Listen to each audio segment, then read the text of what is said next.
وَلَٰكِن يَنظُرُ إِلَىٰ قُلُوبِكُمْ وَأَعْمَالِكُمْ، وہ تمہارے دل اور تمہارے اعمال کو دیکھتا ہے. لیکن دولت کو خرچ کیے جانا حسن کے لیے، اور حسن اور حسن، لاکھ کام ہے. گناہ نہیں ہے بہت پیارا لگنا، لگ لیں، لیکن پھر کتنی دیر، کب تک نہیں آئے گا بڑھاپا بتائیے. یہ بھی اپنے آپ کو دھوکہ دینا ہے کہ اسکن آپ کی بالکل جو ہے وہ رنکل فری، بہت حسین، اور اندر سے 70 سال کے ہیں. اندر کے سسٹم کو تو آپ نہیں چینج کر سکتے نا.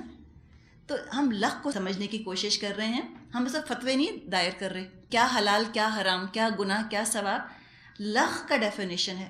یہ لغ چیزیں ہیں. اور لغ کیا کرتا ہے؟ دنیا پر فوکس زیادہ کر دیتا ہے. انسان کی توجہ پھر دنیا پر آ کر مرکوز ہو جاتی ہے، جو کہ پھر فلاح پانے میں رکاوٹ بننے والی چیز ہے. اس کو تو مر کر مٹی ہونا ہے. That is the butter truth. یہ نہیں قائم رہے گا. حسین بھی قبر میں جا کر مٹی ہو گئے، اور بدصورت بھی قبر میں جا کر مٹی ہو گئے. اور حسن جنت نہیں دلواتا، اور حسن اللہ کی نظر میں ہمیں حسین نہیں بناتا. اگر حسین بننا ہے اللہ کی نظر میں تو محسن بنو، اور نمازوں میں خشوع اختیار کرو، اور لغ سے بچو.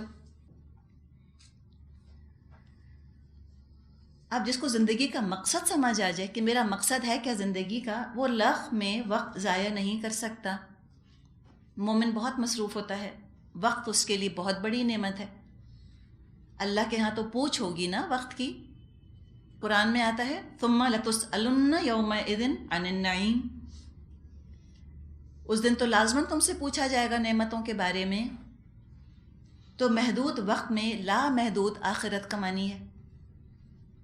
جتنی دیر میں یہاں ہم نے کوئی لغ کام کیا، اگر ہم آخرت کو ہدف بنا کر کام کرتے، 5 منٹ اللہ کے ذکر میں، کسی نیک کام میں، فائدہ مند کام میں لگا دیتے، ہو سکتا ہے جہنم سے 500 میل دوری حاصل ہو جاتی. تو لہٰذا لغ سے دور رہنا ضروری ہے. جنت کی نعمتوں میں سے ایک نعمت کا ذکر آتا ہے کہ لا تسمعوا فیہا لاغیہ. جنت والے جنت میں لغ باتیں نہیں سنیں گے. اب جو چیز گناہ کی کیٹیگری میں داخل ہو جاتی ہے لغ، وہ ہے لغ باتیں، مسخرہ پن، ہر وقت کا مذاق. اور مذاق میں جھوٹ ضرور ہوگا. اچھا مذاق کو بھی پھر آپ دیکھیں، انسان کا ٹیسٹ اتنی جلدی بگڑتا ہے مذاق کا کہ پھر ہلکے پھلکی لطیفوں پر ہنسی بھی نہیں آتی. اس کے بعد پھر مزید اس کے اندر پھکڑ پن پیدا ہوتا ہے، مزید اس کے اندر بے حیائی شامل ہوتی ہے. پھر فحش لطیفے، کھلی گناہ کی باتیں لطیفوں کے اندر شامل ہوتی ہیں، اور سب ہنس رہے ہیں بیٹھے ہوئے، سب ہنس رہے ہیں. کسی کو افسوس نہیں کہ یہ کیا دکھایا جا رہا ہے، کیا جھوٹ بول رہا ہے، یہ کیا بے حیائی کی باتیں کر رہا ہے. سب بیٹھ کے ہنستے رہتے ہیں. تو یہ گندی باتیں، گندے گانے، گندے لطیفے سب لغ ہیں، اور یہ عذاب بن جاتے ہیں مومن کے لیے. تکلیف محسوس کرتی ہے روح لغ باتوں کی وجہ سے. اور لغویات میں دلچسپی انسان کے فکر کو، اخلاق کو یقیناً خراب کرنے والی چیز ہے. ڈرامائی باتیں، ڈرامے دیکھتے رہنا، افسانے پڑھتے رہنا، یا ناولز پڑھتے رہنا، یہ بھی سب لغ چیزیں ہیں. ہاں اگر اس کا مقصد ہے کہ آپ لینگویج کے اندر کمال حاصل کر لیں تو آپ ضرور پڑھ لیجئے. کوئی آپ کو فائدہ مند علم حاصل کرنا ہے ضرور پڑھ لیجئے. لیکن اگر بلا وجہ بس وقت ہی گزارنا ہے اور یہ پڑھے چلے جا رہے ہیں، فائدہ کچھ نہیں. اور آج کے انسان کو آپ دیکھیں، اس کو 2 ہی فکریں لاحق ہیں آج کل، فکر معاش اور فکر لغویات. کما کر آئیں گے پھر ٹی وی کے سامنے بیٹھ جائیں گے. یہی فکریں ہیں کہ نہیں آپ بتائیے؟ یہی 2 مصروفیات ہیں. تو فکر آخرت کا وقت ہی نہیں بچتا. تو آپ یاد رکھیں کہ شیطان جو ہے نا، یہ بھی انسان دیکھ کر آتا ہے. دین والوں پر یہ حملہ بہت عالم بن کر ہی کرتا ہے، خیر خواہ بن کر. کتنا تھک گئی ہو نا، چلو اب تم یہ انٹرٹینمنٹ تلاش کر لو. تو اللہ سے دعا کریں کہ اللہ میری انٹرٹینمنٹ نیکیوں میں ہو جائے. ایک کام سے کیا کریں، مصروفیت چینج کر لیں. اچھا اتنا کام یہ پڑھائی کی، پھر مصروفیت چینج کر کے یہ کر لیں، تاکہ لغ سے انسان ہر طرح سے بچ سکے. زندگی کو مزے کے لیے نہیں گزارنا، مقصد کے لیے گزارنا ہے نا. مقصد ہے دراصل، مزہ تو سارے کا سارا آخرت میں ہے انشاءاللہ تعالی. تو اللہ سے خصوصی دعا کریں کہ اللہ جس طرح ہم بے معنی یا لا حاصل کاموں میں یا باتوں میں ہم انٹرٹینمنٹ تلاش کرتے ہیں، ہماری انٹرٹینمنٹ، ہماری انجوائمنٹ، ہمارا مزہ نیکیوں میں، بھلائیوں کے کاموں میں رکھ دے. دعا آتی ہے نا حدیث میں، وَذَا قُرَّةَ أَعْيُنَ أَهْلِ الدُّنْيَا مِن دُنْيَاهُمْ فَأَقْرِرْ عَيْنِي مِنْ عِبَادَتِكَ. اللہ جیسے دنیا والوں کی آنکھوں کی ٹھنڈک تو نے ان کی دنیا میں رکھی ہے، اللہ میری آنکھوں کی ٹھنڈک اپنی عبادت میں رکھ دے، تو عبادت ہی انٹرٹینمنٹ بن جاتی ہے۔ نبی اکرم صلی اللہ علیہ وسلم نے فرمایا تھا کہ تمہاری دنیا سے 3 چیزیں مجھ کو پسند ہیں، عورتیں، خوشبو اور میری آنکھوں کی ٹھنڈک نماز ہے۔ اس لیے کہ جو ہمارا لائف سٹائل ہوگا وہ ہماری نمازوں پر اثر ڈالے گا۔ اگر زندگی لخ کام میں گزری ہے، وقت لخ کام میں لگایا ہے، وہ لخ چیز نماز میں ضرور یاد آئے گی، آپ کی نماز کی کوالٹی پر اثر پڑے گا لخ چیز کا۔ اور اگر اپنے آپ کو لخ کاموں سے بچایا ہے، زندگی میں لغویات کی کمی ہے، نماز کی کوالٹی آپ دیکھیے بہت اچھی ہوگی، بہت نماز خوبصورت ہوگی۔ تو بوتھ وے ٹریفک چلتا ہے نا، 2 طرفہ ٹریفک ہے۔ نماز کو اثر انداز ہونا چاہیے زندگی پر، لائف سٹائل پر، جو طرز زندگی ہے وہ اثر انداز ہوتا ہے نماز کے اوپر۔ تو یہ دونوں چیزیں ساتھ ساتھ چلتی ہیں۔ آپ فرمایا کرتے تھے اقم الصلاۃ یا بلال ارحنا بہا، اے بلال نماز قائم کر اور ہمیں اسے راحت پہنچا۔ تو لغو ایک تخریبی چیز ہے، بے فائدہ چیز ہے، بے مقصد چیز ہے، اس کو چھوڑ دو اور کیا کرو؟ اب تعمیر بتائی جا رہی ہے، تعمیر سیرت کرو۔ والذین هم للزکاة فاعلون، اور وہ لوگ جو کہ زکوٰۃ کے طریقے پر عمل کرتے رہتے ہیں، یعنی اپنا تزکیہ کرتے رہتے ہیں۔ نحمدہ ونصلی علی رسولہ الکریم، اما بعد فاعوذ باللہ من الشیطان الرجیم، بسم اللہ الرحمن الرحیم، رب اشرح لی صدری ویسر لی امری واحلل عقدۃ من لسانی یفقہوا قولی، اللہم ارنا الحق حقا وارزقنا اتباعہ وارنا الباطل باطلا وارزقنا اجتنابہ، آمین یا رب العالمین۔ سورۃ المومنون آیت نمبر 4۔ مومنوں کی صفات بیان کی جا رہی ہیں۔ فرمایا مومن کون ہیں؟ وہ لوگ والذین هم للزکاة فاعلون، اور جو لوگ زکوٰۃ کے طریقے پر عامل رہتے ہیں۔ خشوع سے نماز کا ذکر آیا، نماز خشوع سے پڑھی۔ جب خشوع سے انسان نماز پڑھتا ہے، زندگی کے اندر سنجیدگی آتی ہے، ایمان تازہ ہو جاتا ہے، اللہ کو حساب دینے کا احساس تیز تر ہو جاتا ہے۔ اور جب اللہ کو حساب دینے کا احساس تیز ہوتا ہے تو انسان لغو کو چھوڑنے کی فکر میں مبتلا ہو جاتا ہے، اعراض کرتا ہے، منہ موڑ لیتا ہے لغو سے، اپنے وقت کو تعمیری مثبت کاموں میں لگانا چاہتا ہے۔ اب جب اس نے لغو کو چھوڑا تو یقیناً وقت بچنے لگ جاتا ہے۔ تو اب کیا کریں جو وقت بچے؟ اس کا یہاں پر علاج بتایا۔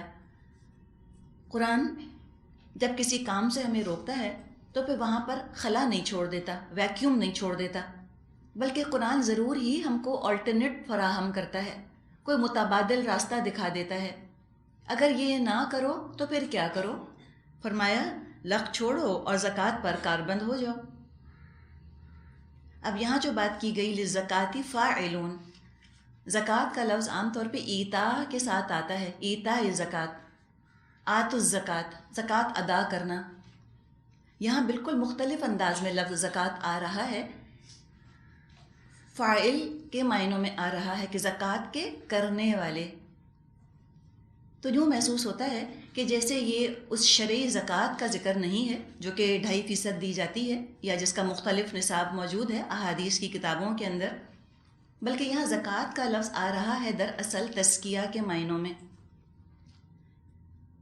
کہ وہ اپنی زندگی کا تزکیہ کرتے رہتے ہیں۔ تزکیے کا آغاز اس طرح سے ہو سکتا ہے کہ ہر کام کرتے وقت انسان سوچے یہ کام کس کے لیے ہو رہا ہے، مقصد کیا ہے اس کام کا۔ اگر یہ کام اللہ کو پسند ہے، جنت حاصل کرنے میں مددگار ہے، تو میں یہ کام کر لوں، اس کو رکھ لوں زندگی کے اندر۔ اور اگر یہ کام اللہ کو پسند نہیں اور جنت حاصل کرنے میں میرا مددگار نہیں تو میں یہ کام چھوڑ دوں۔ انسان چاہتا ہے ایسی مصروفیات ہوں، ایسی ہابیز ہوں، ایسے میرے پاس ٹائمز ہوں، ایسے کاموں میں میرا وقت لگے کہ جو کنسٹرکٹیو ہوں اور پازیٹیو ہوں، وہی میری خوبیاں پروان چڑھیں۔ تو اپنا تزکیہ دراصل دو طرفہ عمل ہے، اچھائیوں کو پروان چڑھانا، برائیوں سے نجات حاصل کرنا۔ اور تزکیے کا آغاز دراصل سوچ سے ہوتا ہے۔ سب سے پہلے سوچ کا، خیالات کا تزکیہ۔ دیکھیے، ایک صفائی ہوتی ہے کہ گندگی کو کہیں دبا دیا جائے، چھپا دیا جائے، اور جب وہ حالات بدل جائیں وہ گندگی پھر سامنے آ جاتی ہے۔ کوئی پرماننٹ یعنی کوئی دائمی حل نہیں نکالا گیا گندگی دور کرنے کا، بس اس کو نظروں سے اوجھل کر دیا گیا، اوپر اوپر سے صفائی کر دی۔ ایسی صفائی پائیدار نہیں ہوتی۔ تو اوپر اوپر سے اپنے اعمال کو تھوڑا بہت چھانٹ کر ٹھیک کر لینا، اس سے تزکیہ نہیں ہوگا۔ اگر ہم پائیدار صفائی، پائیدار تزکیہ چاہتے ہیں، پرماننٹ کوئی ہم اپنی کلینلنس کرنا چاہتے ہیں، تو اس کا آغاز ہم کو اپنے خیالات اور اپنے سوچ سے کرنا ہوگا۔ اسلام چاہتا ہے کہ برائی کو جڑ سے نکال دیا جائے۔ برے خیالات، بری سوچ، یہی آگے بڑھ کر بری عادتوں کی شکل اختیار کرتی ہے۔ اب کوئی ہم سے پوچھے کہ بتاؤ بری سوچ کیسے بنتی ہے، برا خیال کیسے آتا ہے، تو بری سوچ اور برا خیال دراصل لغو چیزیں دیکھنے سے اور لغو چیزیں سننے سے آتا ہے۔ اسی سے انسان کی سوچ بگڑتی ہے۔ تبھی اللہ تعالیٰ نے فرمایا ہے سورۃ بنی اسرائیل میں کہ ان السمع والبصر والفؤاد کل اولئک کان عنہ مسئولا، کہ بے شک سماعت کا اور بصارت کا اور انٹلیکٹ کا تو سوال ہوگا تم سے۔ بڑا ضروری ہے کہ انسان محتاط رہے کہ میں کیا دیکھ رہا ہوں، میں کیا سن رہا ہوں۔ طیب من القول سنیں، یاد ہے آپ کو ہدو الی طیب من القول، وہ ہدایت دیے گئے پاکیزہ بات کی طرف۔ سورہ حج میں ہم نے یہ چیز پڑھی تھی۔ پاکیزہ باتیں سنتا ہے انسان، پاکیزہ خیالات جنم لیتے ہیں۔ لغو باتیں، بیکار باتیں، فحش باتیں سنتا ہے، فحش خیالات، بیکار خیالات دماغ میں آتے ہیں۔ عادتیں بھی اسی حساب سے بنتی ہیں جیسی کہ سوچ ہوگی، اور اگر عادتیں بری بن گئی ہیں، سوچ بری بن گئی ہے، تو یہ چیز نماز پر اثر انداز ہوگی۔ تو نیکی کی فصل کو آگے بڑھانے کے لیے ضروری ہے کہ ہم اپنا تزکیہ کرتے رہیں۔ جیسے کہ مالی ہوتا ہے، وہ گھاس کی، کیاریوں کی ویڈنگ کرتا رہتا ہے، فالتو چیزیں جو نکل آتی ہیں اس کے باغ میں ان کو نکالتا رہتا ہے، اور جو پودے اس نے خود لگائے ہوتے ہیں، جن کی نشو و نما چاہ رہا ہوتا ہے، ان کے لیے وہ غذا فراہم کرتا رہتا ہے۔ یہی مومن کا کام ہے کہ اپنی نیکیوں کو پروان چڑھاتا رہے اور گناہوں سے، لغو کاموں سے زندگی کو صاف کرتا رہے۔ غیر ضروری بیکار مصروفیات سے نجات ملے گی تو ضروری کاموں کے لیے وقت نکلے گا۔ اب یہ کام کیا تھوڑے سے عرصے میں مکمل ہو سکتا ہے تزکیے کا؟ کیا ہم یہ کہہ سکتے ہیں کہ پہلے اپنا تزکیہ کر لوں پھر آگے باقی کام شروع کروں؟ نہیں ہو سکتا۔ جس طرح جسم کی صفائی ہوتی ہے، اور ہم روزانہ اپنے جسم کو صاف کرتے ہیں، کوئی یہ نہیں کہتا میں نے کل اپنے دانت صاف کر لیے تھے، مجھے ایک ہفتے دانت صاف کرنے کی ضرورت نہیں۔ یا کوئی یہ نہیں کہتا کہ ہم نے کل اپنے گھر کی ڈسٹنگ کر لی تھی، اب ایک مہینے تک ہم کو ڈسٹنگ کرنے کی ضرورت نہیں۔ بالکل اسی طرح تزکیے کا عمل ہے، یہ روز کا عمل ہے۔ کوئی یہ نہیں کہہ سکتا کہ آج اپنا تزکیہ میں نے کر لیا، بس ایک مہینے کے لیے مجھے اب تزکیہ کرنے کی ضرورت نہیں۔ اپنے باطن کی صفائی کرنا یہ بھی روز مرہ کا عمل ہے، زندگی بھر کا عمل ہے۔ جب تک ہماری سانس میں سانس ہے یہ عمل ہمیں کرنا ہوگا۔ اور نہ صرف اپنا ذاتی تزکیہ کرنا ہے بلکہ ماحول کو بھی گناہوں سے صاف کرنے کی ہمیں ضرورت ہے۔ کوئی شخص اپنی پرسنل ہائیجین کا بہت خیال رکھتا ہے، لیکن ایسی جگہ رہتا ہے جہاں پہ کوئی بیماری پھیلی ہوئی ہے، متعدی بیماری ہے، کوئی ایپیڈیمک پھیلا ہوا ہے، وہ کتنا بھی اپنا خیال رکھے ماحول اس کو بیمار کر دے گا۔ کوئی اپنا گھر کتنا بھی صاف رکھے، لیکن جو ہی گھر سے باہر نکلے دروازے کے سامنے گٹر بہتا ہو یا کوڑے کرکٹ کا ڈھیر وہاں پر سامنے پڑا ہو، وہ کچرا اڑ کر اس کے گھر کے اندر ضرور آئے گا۔ گٹر کے پانی پر سے جب وہ چل کر گھر کے اندر داخل ہوگا تو گٹر کا پانی گھر کے اندر بھی آئے گا۔ بالکل اسی طرح برا ماحول ہے جو انسان پر اثر ڈالتا ہے۔ اگر انسان اپنی ذاتی زندگی کو پاک صاف کر لیتا ہے اور وہ ماحول پر توجہ نہیں دیتا، وہ ماحول سے بگاڑ دور کرنے کی کوشش نہیں کرتا، ماحول کا تزکیہ نہیں کرتا، تو اس کا اپنا صاف رہنا بھی بہت ہی مشکل ہے۔ جو ماحول کی صفائی ہے اسی کے لیے تو ہم سے کہا گیا نا، امر بالمعروف و نہی عن المنکر، نیکی کا حکم دو، برائیوں سے روکو، کرو تاکہ ماحول کی صفائی ہو۔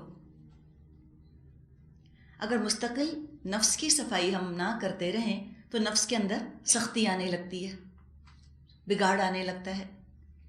جیسے فرنیچر ہے، فرنیچر پر پہلے ہلکی ہلکی سی مٹی پڑتی رہتی ہے، صاف کر دیں تو وہ پھر سے چمک جاتا ہے فرنیچر ہمارا، ورنہ اگر اس کی صفائی ہم نہ کریں روزمرہ تو اس پر پہلے مٹی پڑتی رہے گی، دھول پڑتی رہے گی، اس کی پالش کو کھا جائے گی رفتہ رفتہ، پھر لکڑی خراب ہونا شروع ہوگی، ہو سکتا ہے اندر دیمک کہیں لگ جائے، بالکل ہی خراب ہو جائے۔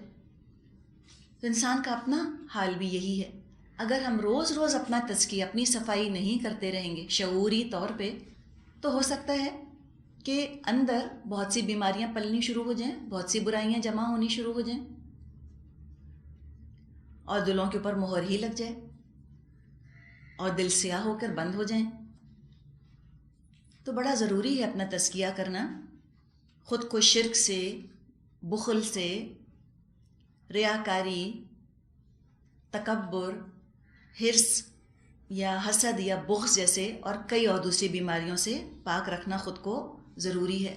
اور ساتھ ساتھ اللہ سے انسان دعا کرے کہ اللہم آتی نفسی تقواہا وزکیہا انت خیر من زکاہا انت ولیہا و مولاہا، یہ دعا کرتا رہے۔ تو ایک تو زکوٰۃ ہے جو کہ اللہ کا حق ہے، جو کہ ویلتھ پر دی جاتی ہے، پیسے پہ دی جاتی ہے زکوٰۃ، اور ایک زکوٰۃ جو ہے وہ نفس کا حق ہے کہ انسان اپنے نفس کا تزکیہ کرتا رہے۔ آگے فرمایا والذین هم لفروجہم حافظون الا علی ازواجہم او ما ملکت ایمانہم فإنہم غیر ملومین فمن ابتغى وراء ذلك فأولئک هم العادون۔ اپنی شرمگاہوں کی حفاظت کرتے ہیں سوائے اپنی بیویوں کے اور ان عورتوں کے جو ان کی ملک یمین میں ہوں، کہ ان پر محفوظ نہ رکھنے میں وہ قابل ملامت نہیں ہیں، البتہ جو اس کے علاوہ کچھ اور چاہیں وہی حد سے بڑھنے والے ہیں۔ ذکر کیا جا رہا ہے انسان کی ایک جبلی ضرورت کا، جبلت کا، اس کے اینیمل انسٹنکٹس کا تقاضا ہے کہ وہ اپنی نسل کو آگے بڑھائے، اور نسل کو آگے بڑھانے کے لیے اللہ تعالیٰ نے جو نظام رکھا ہے انسان کے جسم میں وہ یہ ہے کہ صنف مخالف کی کشش انسان محسوس کرتا ہے، اپوزٹ جینڈر کی اٹریکشن اللہ نے رکھ دی ہے انسان کے اندر۔ یہ مطلوب چیز ہے، اچھی چیز ہے، کوئی برائی نہیں، کوئی شرم کی بات نہیں، کوئی گندی چیز نہیں کہ ایک مرد اور ایک عورت اپنا اس طرح سے جسمانی تعلق قائم کریں۔ اب جہاں تک اس تعلق کا معاملہ ہے، اس معاملے میں دنیا میں دو انتہائی رویے پائے گئے ہیں، بہت عرصے سے دو ایکسٹریمز پائی گئی ہیں۔ ایک رویہ یہ رہا کہ عورت مرد کا جسمانی تعلق پاکیزگی اور تقوی کے بالکل خلاف ہے، یہ ہونا ہی نہیں چاہیے، اور اس کو اوائڈ کرنا، اس سے دور رہنا، یہ اعلیٰ کردار کی، نیکی کی، تقوی کی علامت ہے۔ جیسے کہ رہبانیت میں یہ نظام بنا دیا گیا کہ شادی نہیں کرنا، سیلیبسی، سیلیبیٹ زندگیاں گزارنا۔ نبی اکرم صلی اللہ علیہ وسلم نے فرمایا لا رہبانیت للاسلام، اسلام میں کوئی رہبانیت نہیں۔ آپ نے فرمایا النکاح من سنتی، نکاح میری سنت ہے، ضرور نکاح کرو، عین نیکی ہے۔ تجرد کی زندگی گزارنا، سیلیبریٹ زندگیاں گزارنا کوئی نیکی نہیں، اللہ تعالیٰ نے اس کو نیکی نہیں قرار دیا۔ لیکن یہ بھی ہم کو مذہبی طبقات کے اندر یہ رویہ نظر آیا۔ دوسری ایکسٹریم یہ رہی کہ انسان اپنی خواہش ہر طرح ہر ایک سے پوری کر سکتا ہے، کوئی حرج نہیں، کوئی پابندی نہیں، بالکل سیکشل انارکی کی طرف چل پڑے، کوئی سیکس ڈسپلن ہی نہ بچا۔ اسلام اعتدال سکھاتا ہے، جہاں اسلام نے اور ہر طرح کا ڈسپلن ہم مسلمانوں کو سکھایا ہے، وہاں سیکس ڈسپلن بھی سکھایا ہے۔ کہا یہ جاتا ہے کہ کسی بھی معاشرے کی کامیابی کا اور اس کی اسٹیبلٹی کا مدار دو چیزوں پر ہے، کہ اس کے اندر فائنینشیل ڈسپلن پایا جائے، یعنی اس کا معاشی نظام مستحکم ہو، اور وہاں سیکس ڈسپلن پایا جائے، عورت اور مرد کا تعلق جو ہے وہ درست ہو۔ اگر یہ چیزیں کسی معاشرے میں ہوں گی، وہ معاشرہ مستحکم اسٹیبل معاشرہ ہوگا، پروگریسو اور منصف معاشرہ ہوگا، انصاف پایا جائے گا۔ نہ صرف لوگ وہاں پر خوشحال ہوں گے بلکہ وہ جذباتی طور پر ایموشنلی بھی وہ خوش ہوں گے۔ تو خوشحالی کے لیے ان دو چیزوں کی ضرورت ہے، خوش بھی ہو انسان، خوشحال بھی ہو۔ ہم کہتے ہیں نا پراسپیرٹی بھی ہو اور پیس بھی ہو، پیس اینڈ پراسپیرٹی اگر کسی معاشرے میں ہم قائم کرنا چاہتے ہیں تو ان دو ڈسپلنس کی ضرورت ہوگی، اور الحمدللہ اسلام نے ہم کو یہی دو ڈسپلنس دیے ہیں، بہت تاکید کے ساتھ ان پر بات کی گئی ہے۔ جہاں اور نظام دیے گئے وہ ان دو نظاموں کا خاص طور پہ ہم ذکر پڑھتے ہیں۔ تو اس معاملے میں اسلام ہم کو اعتدال سکھاتا ہے، اللہ کی بتائی ہوئی حدود کے اندر رہتے رہتے جائز طریقے سے تم اپنی اس ضرورت کو، اس خواہش کو پورا کرو۔ منکوحہ بیوی کے ساتھ کرو یا کنیز کے ساتھ کر لو، اور حدیث میں اس پر بھی ثواب ملنے کی ہمیں خوشخبری دی گئی ہے۔ صحابہ نے سے نبی اکرم صلی اللہ علیہ وسلم نے فرمایا کہ تم اپنی بیویوں کے پاس جا کر اپنی خواہش پوری کرتے ہو، اس پر بھی تم کو اجر ملتا ہے۔ تو صحابہ کو بہت حیرت ہوئی، انہوں نے کہا ہم تو اپنی خواہش پوری کرنے جاتے ہیں، تو آپ نے فرمایا اگر تم ناجائز طریقے سے اپنی خواہش پوری کرتے تو تم کو گناہ ملتا، تم نے جائز راستے سے اللہ کے بتائے ہوئے طریقے سے تم نے اپنی خواہش کو پورا کیا تو اس پہ تمہارے لیے اجر ہے۔ اور فرمایا کہ بس اس کے علاوہ یعنی ازواج یا ملکت ایمانہم، بیویوں یا کنیزوں کے علاوہ کوئی اور اگر کوئی راستہ اختیار کرتا ہے تو پھر وہ حد سے گزرنے والے ہیں۔ اب یہ کوئی اور راستہ، اس کے اندر چند چیزیں آتی ہیں۔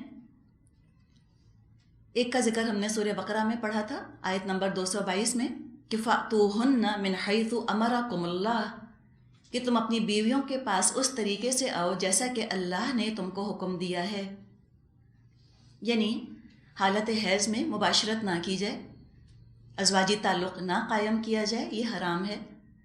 اسی طرح کوئی دو مرد آپس میں لواطت نہ کریں، عمل قوم لوط نہ کریں، ہوموسیکشوالٹی یہ بھی حد سے گزرنے والی چیز ہے۔ اسی طرح لیسبین ہونا، جس کو کہ عربی میں سحاق کہا جاتا ہے، سحاق لیسبین، کہ دو عورتیں آپس میں جسمانی تعلق قائم کریں، یہ بھی کبیرہ گناہ ہے، قطعاً اجازت نہیں، حد سے بڑھنا ہو جائے گا۔ یا کوئی شوہر اپنی بیوی کے ساتھ یا اپنی کنیز کے ساتھ کوئی مالک غیر فطری طریقے سے تعلق قائم کرے، سڈومی جس کو کہا جاتا ہے، غیر فطری عمل کرے، یہ بھی قطعی حرام ہے۔ حدیث میں آتا ہے کہ اللہ اس شخص کی طرف نظر اٹھا کے نہیں دیکھے گا جو اپنی بیوی کے ساتھ غیر فطری عمل کرتا ہے۔ یا کوئی اور مصنوعی طریقہ اختیار کرنا اپنی سیٹسفیکشن کے لیے، اپنے آپ کو تسکین دینے کے لیے، اس کے بارے میں اکثر علماء کا تو خیال یہ ہے کہ یہ طریقہ قطعی حرام ہے، کہ انسان خود اپنے ہاتھ سے خود کے ساتھ تعلق قائم کرے یا اپنے ہاتھوں سے اپنی سیٹسفیکشن کا انتظام کرے۔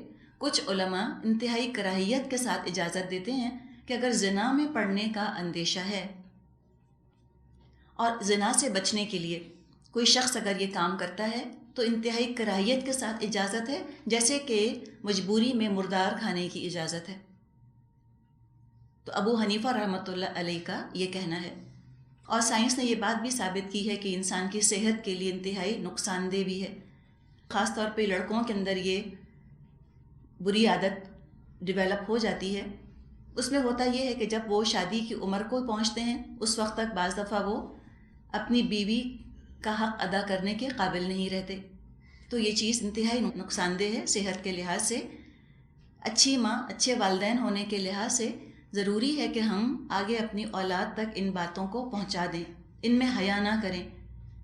جیسے بیماری سے بچنے کے لیے ہم ان کو سب باتیں بتا دیتے ہیں، اسی طرح گناہوں کی بیماریوں سے بچنے کے لیے ان کو ہم بتا دیں، ان کو بچانے کے لیے بتا دیں کہ تم یہ کام نہ کرنا، تمہاری صحت کے لیے اچھے نہیں۔ ملکت ایمان کا ذکر آ رہا ہے، ملک یمین یعنی کہ کنیز۔ جہاں تک غلاموں کا اور کنیزوں کا تعلق ہے، اس کے بارے میں لوگوں میں بہت سی غلط فہمیاں پائی جاتی ہیں، اور ان کو یہ خیال آتا ہے کہ اسلام نے آخر سلیوری کو، غلامی کو ختم کیوں نہیں کر دیا، ابالش کیوں نہیں کر دیا، اس کو قطعی طور پہ ناجائز قرار کیوں نہیں دے دیا۔ جب سود کو حرام قرار دے دیا اور شراب کو حرام قرار دے دیا تو غلامی کو بھی حرام قرار دے دینا چاہیے تھا۔ وجہ یہ ہے کہ شاید وہ اسلام کی غلامی کو مغرب کی غلامی کی طرح کی چیز سمجھتے ہیں، کہ جس طرح مغرب میں لوگوں کو پکڑ پکڑ کر غلام بنایا گیا، ان کے ساتھ جانوروں کا سا سلوک کیا گیا، انتہائی وحشیانہ غیر انسانی سلوک کیا گیا، ان کو انسان نہ سمجھا گیا۔ لوگوں کو خیال یہ آتا ہے کہ شاید اسلام کے اندر بھی غلاموں کا طریقہ یہی رہا۔ تو یہ دراصل ہماری غلط فہمی ہے۔ سورہ نساء ہم جب کر رہے تھے وہاں کافی تفصیل کے ساتھ ہم نے انسٹیٹیوشن آف سلیوری پر بات کی تھی۔ تھوڑی سی بات یہاں کر لیتے ہیں۔ ایک اور کنفیوژن جو رہا وہ یہ کہ آخر جو کنیزیں ہوتی تھیں ان کے ساتھ تعلق قائم کرنے کی اجازت کیسے دی اسلام نے؟ یہ تو زنا ہو گیا، نکاح کے بغیر کنیز سے تعلق کیسے قائم کیا جا سکتا ہے؟ یہ خود کم علمی یا غلط فہمی کی بنا پر یہ خیال دماغ میں آتا ہے کہ کنیز سے تعلق قائم کرنا زنا میں شمار ہوگا۔ جو حیثیت نکاح کی ہے اسلام میں، کہ نکاح کے ذریعے ایک مرد اور ایک عورت میں تعلق جو ہے وہ جائز ہو جاتا ہے۔ نکاح کیا ہے؟ ایک آفیشیل کر دینا ہے نا چیز کو، قانونی درجہ دے دینا ہے۔ تو عورت اور مرد کا جسمانی تعلق اسلام نے جائز قرار دیا ہے نکاح کے ذریعے، نمبر 1۔ اور ایک اور جو تعلق کو جائز قرار دینے کا راستہ کھلا رکھا ہے، جس کو آفیشیل درجہ دیا ہے اسلام نے، قانونی درجہ، جائز درجہ جس کو کہ قرار دیا گیا ہے، وہ ہے کسی کی ملک کے یمین ہونا، ملکیت، کسی کا پوزیشن ہونا۔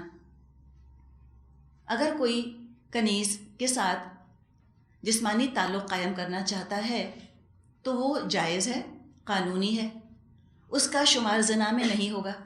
اسلام کا تو ایک ہدف ہے زنا ختم کرنا۔ سورہ بنی اسرائیل میں ہم سے کہا وَلَا تَقْرَبُوا الزِّنَا إِنَّهُ كَانَ فَاحِشَةً وَسَاءَ سَبِيلًا۔ دیکھو تم زنا کے قریب مت پٹکنا، یہ تو بہت فحاشی کا کام ہے، بہت برا راستہ ہے۔ تو کیسے ہو سکتا ہے کہ اللہ تعالیٰ اپنے کہے کے خلاف حکم دینا شروع کر دے؟ ایک جگہ زنا کو اتنی شد و مت کے ساتھ کنڈیم کیا گیا، روکا گیا، اور دوسری طرف زنا کا لائسنس دے دیا جائے، اجازت دے دی جائے۔ تو یہ بات ہم یاد رکھیں کہ کنیز کے ساتھ تعلق کرنا یہ زنا کی کیٹیگری میں نہیں آتا، یہ بھی ایک قانونی درجہ ہے۔ قانون میں اس کی گنجائش، اس کی اجازت موجود ہے۔ اگر کوئی عورت کنیز بن کر آتی ہے، کسی شخص کی ملک یمین بنتی ہے، اگر وہ چاہے اس کے ساتھ جسمانی تعلق قائم کر سکتا ہے۔ اور سورہ نساء میں ہم نے تفصیل سے بات کی تھی کہ ایز آف ناؤ، آج کی دنیا میں کوئی غلام یا کنیز قطعاً موجود ہے ہی نہیں۔ گھر کے ملازمین کو ہم غلام یا کنیز نہیں کہہ سکتے، وہ الگ کیٹیگری تھی، وہ فی الحال سسپینڈڈ ہے، معلق ہے۔ یہ اس وقت انسٹیٹیوشن آف سلیوری دنیا میں موجود ہی نہیں، تو ہمیں اس کی فکر کرنے کی بھی ضرورت نہیں۔ لیکن بہرحال لوگوں کے دماغوں میں خیال آتا ہے۔ حکومت کے پاس کیا کیا آپشنز ہوا کرتے تھے جب ان کے پاس اس طرح پرزنرز آف وار آتے تھے، اس کی بات ہم نے سورہ نساء میں کی تھی۔ ذاتی سطح پر دیکھتے ہیں کہ جس شخص کو کنیز ملتی تھی اس کے پاس بھی اب مختلف آپشنز ہوتے تھے، مختلف اس کے پاس راستے ہوتے تھے، جو بھی چاہے ان میں سے کوئی راستہ اختیار کر لے۔ نمبر 1 کہ اس کنیز سے گھر کا کام کاج لے اور جسمانی تعلق بھی قائم کرے، یہ اس کے پاس چوائس تھی۔ نمبر 2 اس سے صرف گھر کا کام کاج لے، جسمانی تعلق قائم نہ کرے، یہ بھی ہوتا تھا۔ نمبر 3 اس سے کام کاج کرائے، یعنی اس کے گھر میں وہ عورت رہے، اس کا کام کرے، اور یہ جو مالک ہے اس کنیز کا، وہ اپنی کنیز کا نکاح کسی دوسرے غلام سے کر دے یا کسی آزاد مرد سے کر دے۔ جیسے کہ کوئی شخص اپنی بہن کا یا اپنی بیٹی کا نکاح کر دیتا ہے کسی اور سے، یہ بھی کر سکتے تھے۔ اب جب کسی اور کے نکاح میں وہ دے دیتے تھے کنیز کو، تو ظاہر ہے کہ پھر اس سے خود جسمانی تعلق قائم کرنے کی ان کو اجازت نہیں تھی۔ قرآن کا اصول، اسلام کا اصول یہ ہے کہ ایک عورت سے بیک وقت ایک سے زیادہ مرد جسمانی تعلق قائم نہیں کر سکتا۔ یہ فطری چیز ہے، حقیقت ہے، یہ عورت کی فطرت کے عین مطابق ہے۔ وہ بیک وقت 3 4 5 مردوں سے جسمانی تعلق قائم کرنے کو بالکل پسند نہیں کرتی، الا یہ کہ فطرت مسخ ہو چکی ہو گندے ماحول کی وجہ سے، وہ اور بات ہے۔ لیکن اگر عورت اپنی فطرت پر قائم ہے، اس کی اپنی فطرت کا تقاضا ہے کہ ایک وقت میں ایک ہی مرد اس کے ساتھ ہو، تو عورت کو بھی 2 شادیوں کی اجازت نہیں، جبکہ مردوں کو اجازت ہے۔ مرد کی فطرت الگ ہے، عورت کی الگ ہے۔ تو جب اپنی کنیز کو کسی کے نکاح میں دے دیا کرتے تھے، پھر خود ان کو اجازت نہیں تھی اس سے کوئی جسمانی تعلق قائم کریں۔ اسی پوائنٹ پر ہم یہ بات بھی واضح کرتے چلیں کہ کنیز کے ساتھ اس کا مالک تو جسمانی تعلق قائم کر سکتا تھا، لیکن عورت کے ساتھ اس کا غلام جسمانی تعلق نہیں قائم کر سکتا۔ یہ نہیں ہو سکتا کہ اس کیٹیگری کے اندر عورتیں غلاموں کو بھی لے آئیں اور کہیں کہ اچھا جب مرد کنیزوں سے تعلق قائم کر سکتے ہیں تو آزاد عورتیں غلاموں سے تعلق قائم کر سکتی ہیں۔ نہیں، اس کی ضرورت نہیں، نہ ضرورت نہ اجازت۔ پھر چوتھی چوائس یہ ہوتی تھی کہ وہ مکاتبت کے ذریعے غلام یا کنیز کو آزاد کر دے، یا احسان کے طور پر آزاد کر دے، ایسے ہی آزاد کر دے۔ اور یہ جو غلاموں کی آزادی ہے، اس پر اسلام نے بہت زور دیا۔ فک و رقبہ، گردنیں چھڑانے کی زبردست اخلاقی تحریک اسلام میں اٹھی، اور نبی اکرم صلی اللہ علیہ وسلم نے مسلمانوں کو ابھارا کہ آخرت کی نجات کے لیے غلاموں کو آزاد کرو۔ بہت سے قصوروں کا کفارہ، گناہوں کا کفارہ اس طرح ادا کیا جاتا تھا کہ غلام آزاد کیے جاتے تھے، یا قانون مکاتبت جس کا ذکر سورہ نور آیت 33 میں آتا ہے، اس کے ذریعے سے بہت سے غلاموں کو آزاد کیا گیا۔ نبی اکرم صلی اللہ علیہ وسلم نے خود 63 غلام آزاد کیے، 63۔ عائشہ رضی اللہ عنہا نے 67، عباس رضی اللہ عنہ نے 70 غلام آزاد کیے، حکیم بن حزام نے 100 غلام آزاد کیے، ابن عمر رضی اللہ عنہ نے 1000 غلام آزاد کیے۔ اور جو غلام ہم لفظ استعمال کر رہے ہیں مراد ہے سلیوز، غلام یا کنیز۔ عبد الرحمن بن عوف نے 30,000 غلام آزاد کیے، اور عثمان رضی اللہ عنہ کا تو معمول یہ تھا، روٹین یہ تھا کہ وہ ہر جمعے کو ایک غلام آزاد کیا کرتے تھے، اور اگر کسی وجہ سے کسی جمعے کو غلام آزاد نہ کر پاتے تو اگلے جمعے وہ 2 غلام آزاد کیا کرتے تھے۔ اس کثرت کے ساتھ غلاموں کو آزاد کیا گیا۔ اور باقی بات تو ہم نے سورہ نساء میں کی ہی ہے کہ پھر غلاموں کے ساتھ سلوک کیسا کیا گیا، کتنا بہترین سلوک ان کے ساتھ روا رکھا گیا، اور کس طرح پھر وہ بادشاہ بھی بنے اور وہ علماء بھی بنے، اور بڑے بڑے مرتبے، بڑے بڑے مقام جو ہیں وہ معاشرے کے اندر حاصل کیے۔ تو یہاں تک بات ہم نے کی کہ وہ لوگ جو کہ اپنی شرمگاہوں کی حفاظت کرتے ہیں، لیکن بیویوں کے سامنے یا ملک یمین اپنی کنیزوں کے ساتھ ان کو ازواجی تعلق، جسمانی تعلق قائم کرنے کی اجازت ہے۔ جو اس سے زیادہ آگے بڑھ جائیں وہ ہیں دراصل حد سے بڑھنے والے۔ اگلی صفت مومنوں کی، اس کا ذکر فرمایا، والذین هم لاماناتہم وعہدہم راعون، اور وہ لوگ اپنی امانتوں اور اپنے عہد و پیمان کا پاس رکھتے ہیں۔ راعون، راعی سے لفظ بنا ہے، راعی کہتے ہیں چرواہے کو، شیپرڈ کو۔ راعون کا لفظ بھی کتنا خوبصورت ہے۔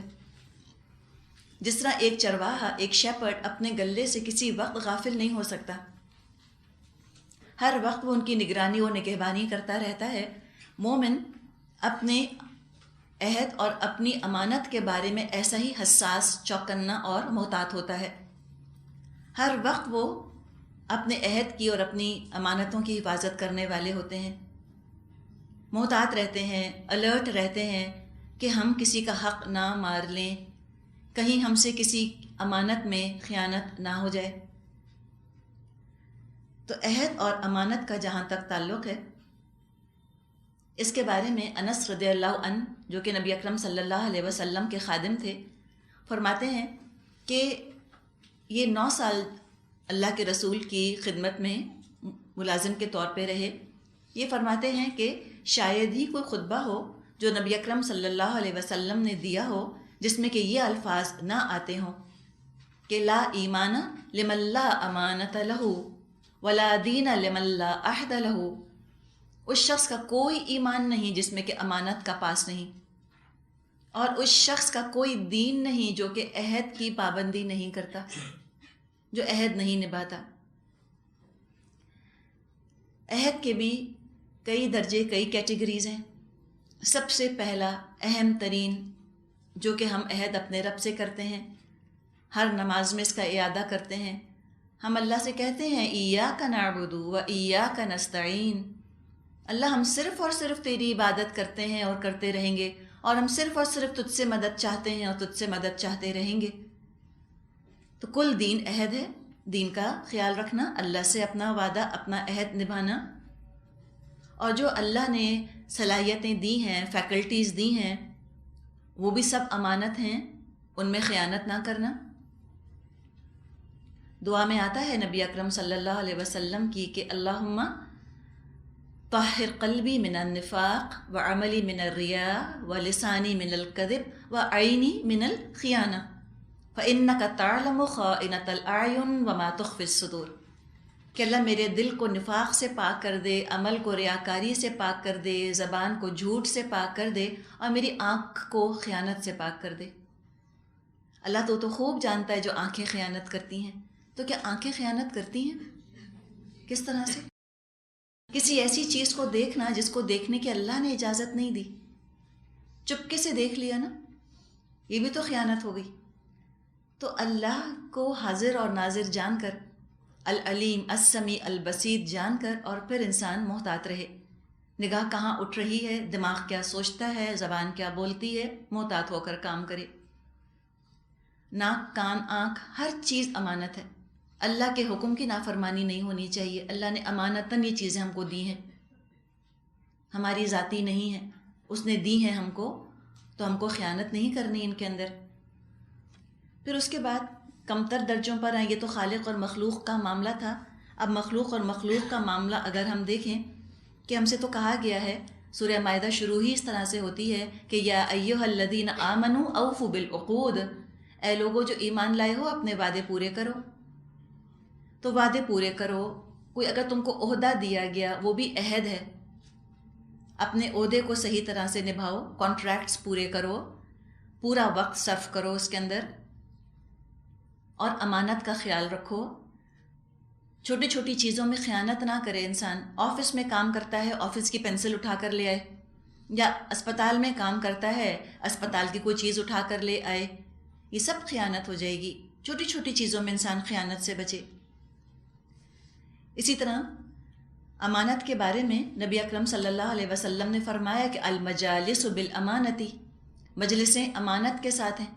جو بات کسی مجلس میں کی جاتی ہے اس کو باہر نکل کر اگر آؤٹ آف کانٹیکسٹ کوٹ کر دیا جائے، اس کو محل و وقوع سے کاٹ کر کچھ کا کچھ بتا دیا جائے، یا بات کو بڑھا چڑھا کر بیان کیا جائے، تو وہ چیز خیانت بن گئی، بگاڑ کا اور برائی کا سبب بن گئی۔ اسی طرح اگر کسی سے مشورہ لیا جائے تو جو مشورہ دے رہا ہے وہ بھی دراصل ایک امانت ادا کر رہا ہے، بہترین مشورہ دے۔ حدیث میں آتا ہے المستنشار مؤتمن، مشورہ دینے والا وہ بھی دراصل امین ہوتا ہے، بہترین مشورہ دے۔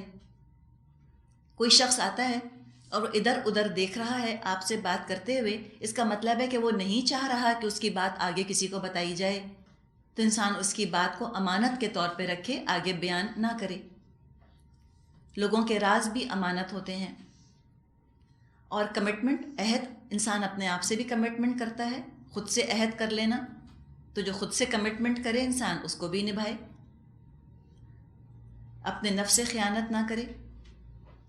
اگر انسان خود سے خیانت کرتا ہے، اپنے آپ سے کیا ہوا عہد نہیں نبھاتا، امانتوں کا خیال نہیں رکھتا، تو اپنی شخصیت کو پختگی کی طرف بڑھنے سے روک دیتا ہے، ارتقاء نہیں ہوتا، ایولیوشن نہیں ہوتا انسان کا، انسان اچھے سے اچھا نہیں بن سکتا۔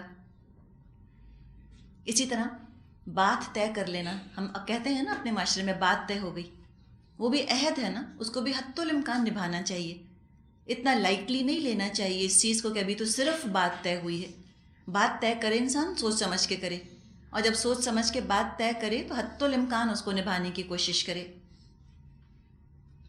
اسی طرح کسی ملک کا ویزا لینا، وہ بھی امانت ہے، عہد ہے۔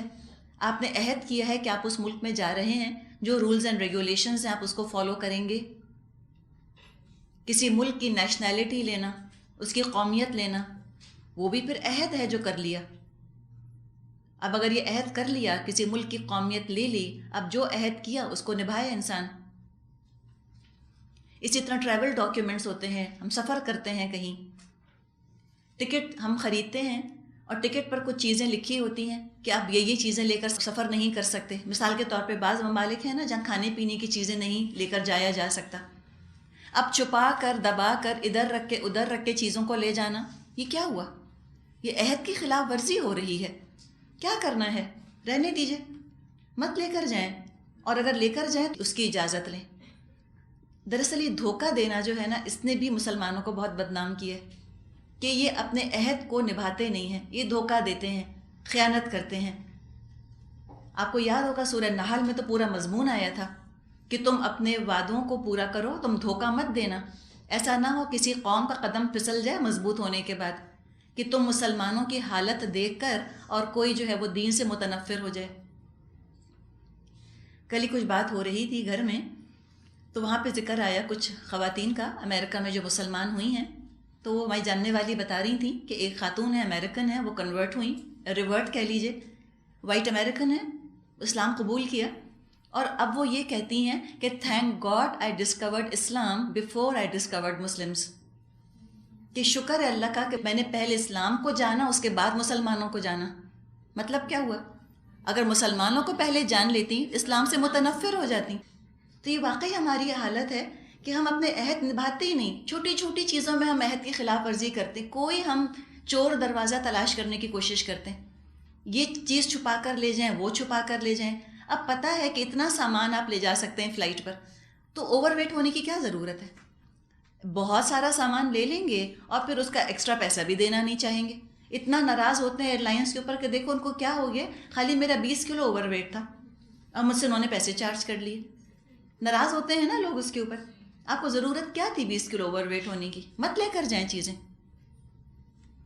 ہلکا پھلکا انسان رہے، لیکن عہد کی پابندی ضروری ہے اور امانتوں کی پابندی انتہائی ضروری ہے۔ آگے فرمایا وَالَّذِينَ هُمْ عَلَى صَلَوَاتِهِمْ يُحَافِظُونَ، اور اپنی نمازوں کی محافظت کرتے ہیں۔ یہاں پر جمع آ رہا ہے، صلوات، اپنی نمازوں کی حفاظت کرتے ہیں۔ شروع میں بھی نماز کا ذکر تھا، فی صلاتہم خاشعون، اور یہاں پھر ذکر آیا علی صلواتہم یحافظون۔ شروعات بھی نماز سے، اختتام بھی نماز کے ذکر پر ہو رہا ہے۔ پتہ چلا یہ سارے کام ہوں گے تو نماز کی حفاظت ہوگی۔ لغو سے بچنا ضروری ہے، تزکیہ کرنا ضروری ہے، عہد اور امانت کی پابندی ضروری ہے، یہ سب کام عبادت ہیں۔ ہم نے سوچا کہ صرف نماز پڑھنا عبادت ہے، نماز پڑھ کے جھوٹ بول لو کوئی بات نہیں، نماز پڑھ کر کوئی قانون توڑ دو یا ڈیفائی کرو قانون کو، کوئی بات نہیں۔ کسی نے اتنی اچھی بات کہی ہے کہ ترقی یافتہ اقوام، مہذب اقوام قانون کی پابندی میں عزت محسوس کرتی ہیں، اور پسماندہ اقوام، بیکورڈ نیشنز، ترقی پذیر اقوام، یہ قوانین کو توڑنے میں عزت محسوس کرتی ہیں۔ یہی آپ دیکھ لیں، باہر کے ملکوں میں رہتے ہیں، ہر قانون کو فالو کریں گے، ریڈ سگنل ہوگا سب رکیں گے اس کے اوپر۔ پاکستان آ کر پتہ نہیں ان کو کیا ہو جاتا ہے، یہاں تو ریڈ سگنل کو توڑنا بڑی عزت کی بات سمجھی جاتی ہے، قانون کی خلاف ورزی کو کوئی بڑی بات ہی نہیں سمجھتے، اس لیے کہ تصور یہ ہے کہ یہ عبادت نہیں ہے، شاید اللہ اس کے بارے میں نہیں پوچھے گا، اللہ ہر چیز کے بارے میں پوچھے گا۔ وہ بھی عبادت ہے، عہد نبھانا اور امانت کا خیال رکھنا اور نماز کی حفاظت کرنا۔ جیسے عہد کی حفاظت ضروری ہے، نماز کی حفاظت بھی ضروری ہے۔ نماز کی حفاظت میں اوقات کی پابندی آتی ہے. سورہ نساء میں ہم نے پڑھا ہے آیت 104 کہ ان الصلاۃ کانت علی المؤمنین کتابا موقوتا، بے شک نماز تو پابندی اوقات کے ساتھ مومنوں پر فرض ہے.